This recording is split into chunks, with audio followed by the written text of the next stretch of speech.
Sea level rise has an impact on what you can do with water. The increased rainfall has an impact. And also how the community grows and develops does have an impact on flooding. Flagler County Emergency Management Director Jonathan Lord says that constructing homes at higher elevations will be necessary moving forward to deal with modern challenges like sea level rise and climate change. Building codes and property elevation are super important for hardening the community moving forward. They are needed for community resiliency, not just for flooding, but for other things too. Building codes don't only cover flooding, they cover wind resistance, fire resistance, and all that. Lord spoke to the council during a Tuesday workshop, providing insight into the latest updates regarding flooding issues specifically related to designated infill lots. They require more elevation to make sure that homes moving forward don't have these same issues. The same thing on older homes. If they have to be rebuilt or have damage in excess of 50%, they have to be rebuilt to the newer codes, which includes higher elevations. Lord emphasizes the importance of doing everything possible to protect the community. As we all saw last year in Fort Lauderdale, they had the storm of a lifetime down there, dumped 30 plus inches of rain in a matter of hours. That same storm came up here, but it moved past here very quickly and only dropped 4 or 5 inches of rain. But it sat over Fort Lauderdale. So the climate is doing weird things these days, and unfortunately, we have to do our best to protect our communities to make sure we can do that. The city of Palm Coast formed a task force and is forming a citizens advisory committee to research resolutions, identify funding sources, and provide regular reports to the city council. The city has documented and is currently investigating 174 cases of flooding complaints filed by residents. Good morning, Flagler County. I'm Rich Carroll. You're listening to Flagler's Morning News on Friday, February 16th. A pool subcontractor was arrested in Bunnell for defrauding an elderly resident. Police Chief David Brannon. Back in early February, we took a report from a victim who had recently had a pool installed in his home, and one of the subcontractors who installed the pool approached the victim about installing an automation device that would add additional features to their pool for $3,600. The victim paid, but the device was never installed. The subcontractor, who in this case was Michael Salcido, didn't deliver, didn't install, and after several attempts by the victim to claim a refund, did not refund the victim his $3,600 plus an additional $300 Salcido claimed was needed because the price had gone up since their original agreement. Chief Brannon says the Bunnell Police Department is concerned there may be other victims of Salcido out there who may be too embarrassed to report what happened to them. Yeah, what we find a lot in elderly exploitation cases, especially when there's fraud involved, is the senior citizens are all too often ashamed or embarrassed that they were duped by this other person or maybe an organization of some kind, because there are organized groups out there that do this to senior citizens, and they're too ashamed to bring forward the circumstances to law enforcement. And, there's no shame in this. Good folks make mistakes, and if we don't hear about that, it's very hard for the police to identify these individuals and hold them accountable for what they're doing and taking advantage of these folks. Salcido is charged with third-degree felony of grand theft from a person 65 years of age or older. He's being held at the Flagler County Inmate Detention Facility on $5,000 bond.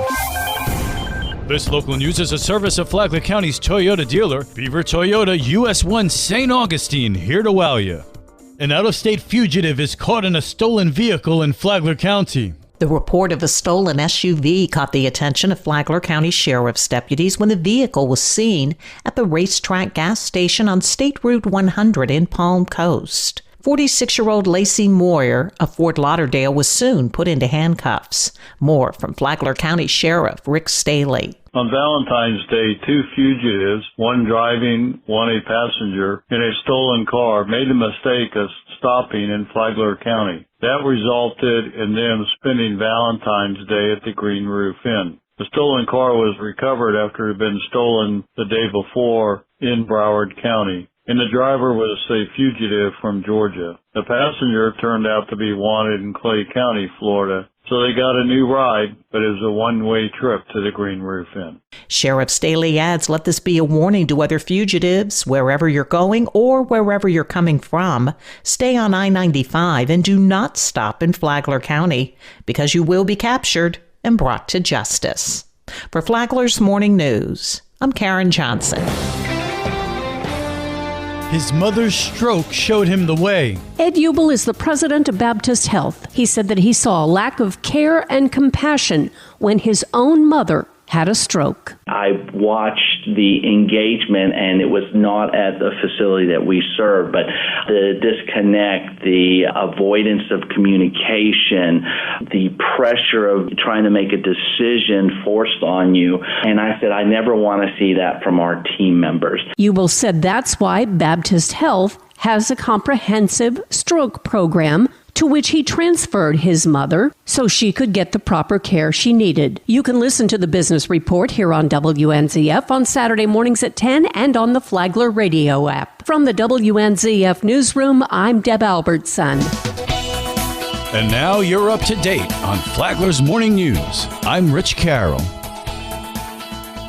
And now, Mike Licio with your WNZF local sports update. The Girls State Weightlifting Championships take place this weekend. 7 Flagler County lifters will compete for a chance to come home from Central Florida with a title. Alicia Naticioni and Riley Whitmore represent Matanzas. For FPC, Madeline Brinker, Nia Williams, Shalonda Paul, Chloe Long, and Zoe Gutera. Matanzas boys soccer traveled to River Ridge for the first round of regionals, but were outlasted 1-0. Wrestling, girls regionals today. FPC and Matanzas compete at Childs High in Tallahassee. The Pirates had 3 wrestlers finish first in districts last week. One notable second-place finisher, Kendall Bibla, the defending state champion. Kendall was bested by Bartram Trail's Catherine Stewart. They are ranked 17th and 18th in the nation, respectively, and have wrestled each other numerous times, including last year's state championship match won by Bibla. Kendall on the friendship and the rivalry. It's tougher and it's more fun, but it's also kind of sad because we're always going at it with each other. Bibla knows her path to a title will go through Stewart. That I have 2 more chances makes me feel a little bit better. 4 FPC wrestlers also won titles last week. Scores from last night: lacrosse, Matanzas boys 6, Father Lopez 5. Baseball, 2 Josh Cope hits lead Matanzas past Father Lopez. The Matanzas softball preseason classic continues today at the Ship with University FPC at 4, and the Pirates hosting Fleming Island in the nightcap